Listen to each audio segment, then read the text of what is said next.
It is 7 minutes after 8. Once again, we'll welcome you to the forum at 8 here on SAFM, South Africa's news and information leader. Well, this morning we're talking to the public protector, Advocate Thuli Madonsela. She's on a nationwide tour and listening to different communities. Of course, among other things, she is called upon by the Constitution to do so, to be accessible to different communities and different persons.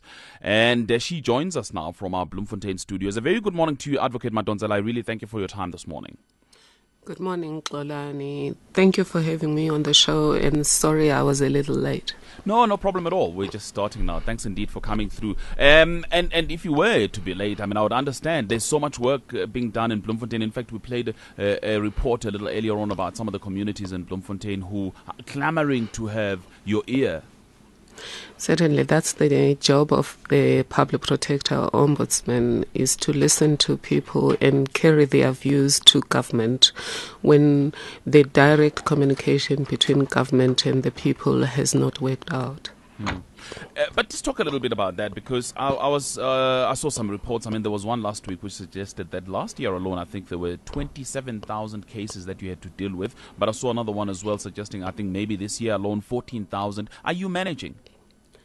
We're doing our best, but we don't have enough people. The staff complement in its entirety is about 300 people, and we have to deal with government as a whole, as you know, national, provincial, and local, as well as parastatals and universities and other institutions that fall under the PFMA or are funded by government.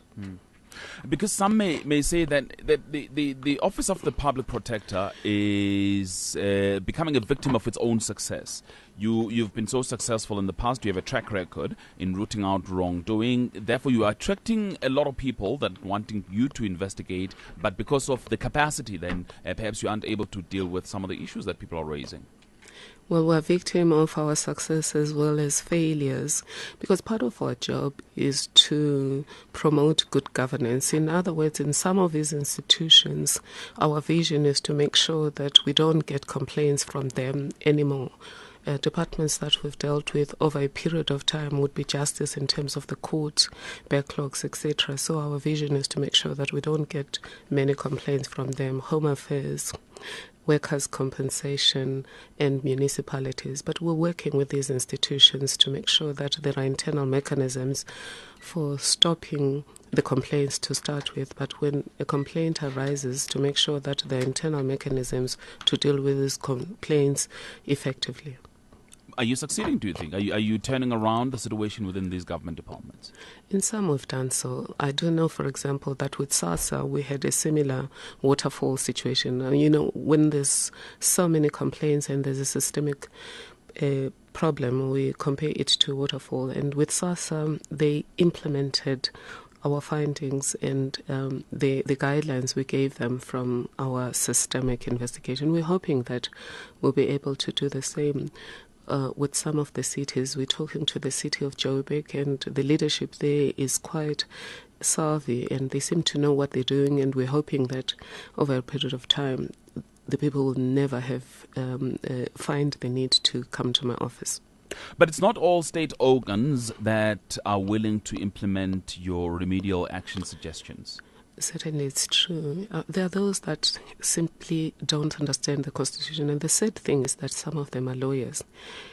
It is the duty of everyone who's in public power to obey the Constitution, and one of the provisions in the Constitution is that there shall be institutions supporting and strengthening democracy, and the public protector is one of those.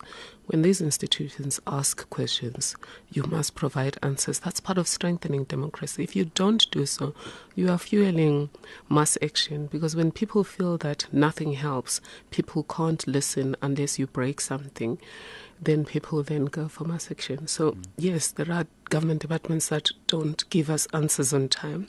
There are also those that once we've spoken, even when we've sat around the table and have agreed on something, they don't implement. But I must say, Xolani, they are in the minority.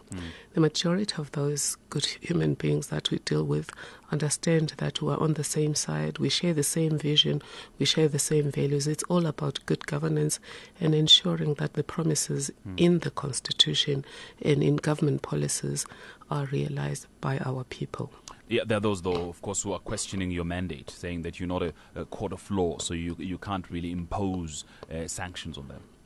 Those are the ones that are in a minority and that don't understand the whole idea of strengthening democracy. We're never meant to be a court.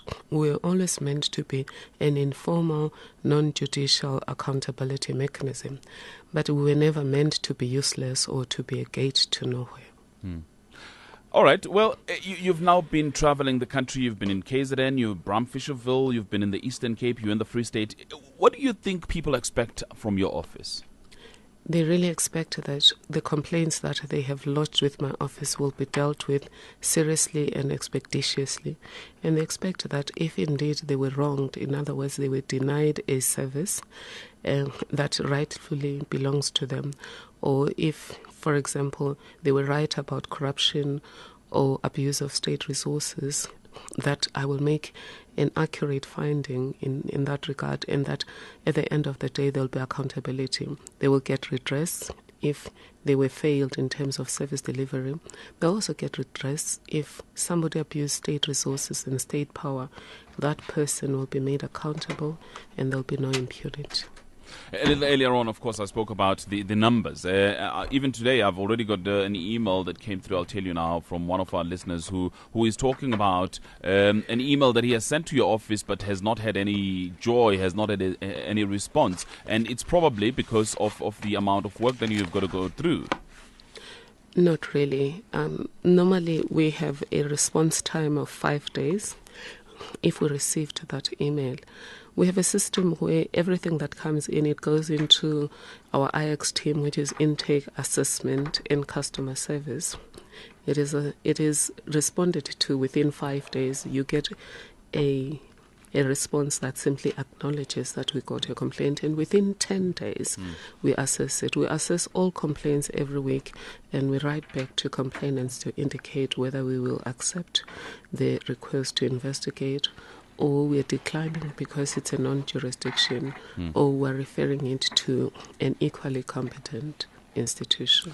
In fact, it comes from Mike Young here, who says, attached is a diary of events leading to my registering the above complaint. The Public Protector's Office has never resolved the matter. My last action was an email sent to the Public Protector in March of this year. It was the second such email which went unanswered, and frankly, I just gave up. The handling of this issue is so much at odds with Advocate Madonsela's stance, and I really like to know what went wrong. Mike Young, and he gives a very long email about the sequence of events here.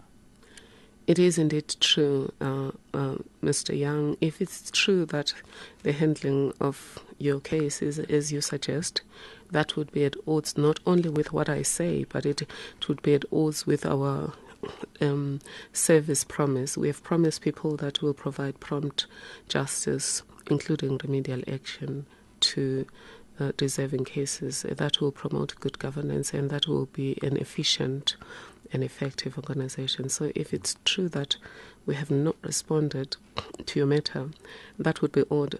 But if we declined your matter, or if we concluded the investigation in a manner that doesn't satisfy you, that is often the case. Not every complaint is upheld by my office.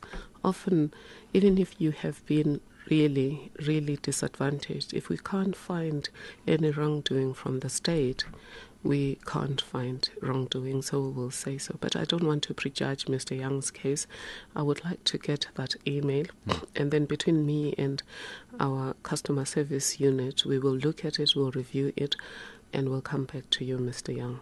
All right, I'll forward you Mr. Young's email. But it's not just alone, because I saw the interview that you did with the Sunday Times a couple of months ago, where after Dr. Nzimande, the higher education minister, accused you of selectively targeting government minister, and you said in your answer, my approach is that we have to operate on a first-come, first-served basis. Mr. Nzimande should ask Mr. Walters from the DA. He writes to me all the time, worried that his complaints to us haven't moved. It's not because we don't like him, but just because our hands are full.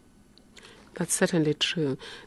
You're right, Xolani, but the slight difference is that Mr. Young says we never responded. That's a different case, because we have our own customer service charter that requires us to respond promptly and also to keep advising the complainant where we are with the process. And regarding the processing of the complaint itself, yes, it's true. We do operate on a first-come, first-served basis.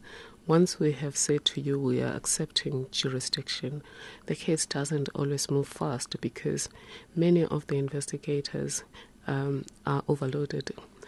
I will just talk about the ones that deal with complex matters, what we call governance, integrity, and ethics matters. They're supposed to be handling at least 2 or 3 cases at a time, but they are handling 30, 35, and 40 cases at a time. That's difficult.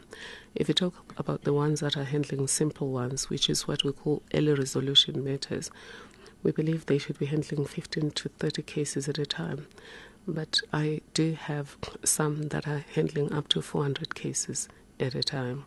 So yes, it is a bit of a problem, but we're doing everything we can to firstly improve efficiency in our own internal mechanisms, improve our own skills and values, whilst at the same time talking to Treasury to ask for more resources.